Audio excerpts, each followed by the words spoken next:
আজি আকৌ লৈ আহিছোঁ হেয়াৰ স্মুথিংটো কেনেকুৱা লাগিছে আপোনালোকক দেখাই দিছোঁ আৰু আগে পিছে আপোনালোকক প্ৰচেছবোৰ দেখাই দিছোঁ। আজি জাষ্ট এনেই দেখাই দিলোঁ আৰু কেনেকুৱা হৈছে শেষলৈ চালেহে গম পাব কেনেকুৱা হৈছে স্মুথিংটো। যদি ভাল লাগিছে লাইক কমেণ্ট শ্বেয়াৰ কৰি দিব। এনেকৈ আপোনালোকৰ ওচৰত ভিডিঅ' দি দিছোঁ আৰু দেখিছেনে ইমান ধুনীয়া চিল্কি হৈছে আৰু বহুত ধুনীয়া হৈছে। ক্লাইণ্টজনেও বহুত ভাল লাগিছে বুলি ক'লে আৰু কোনোবা কৰিব বিচাৰিলে আপোনালোকে যোগাযোগ কৰিব পাৰে আৰু আপোনালোকেও জনাব কেনেকুৱা হৈছে।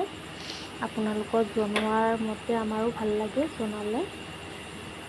আৰু আজিৰ ভিডিঅ'টো ইয়াতে মই ৰাখিছোঁ, আগলৈ ভিডিঅ' দি থাকিম আৰু মই পাৰ্লাৰৰ ভিডিঅ' আপোনালোকৰ ওচৰত দিয়ে থাকোঁ আৰু যদি ভাল লাগিছে লাইক কমেণ্ট শ্বেয়াৰ কৰি দিব। এনেকৈ ভিডিঅ' আগলৈ দি থাকিম আৰু আপোনালোকৰ ভাল লগা বুলি ক'লে আমাৰো ভাল লাগে। আজিলৈ বাই বাই।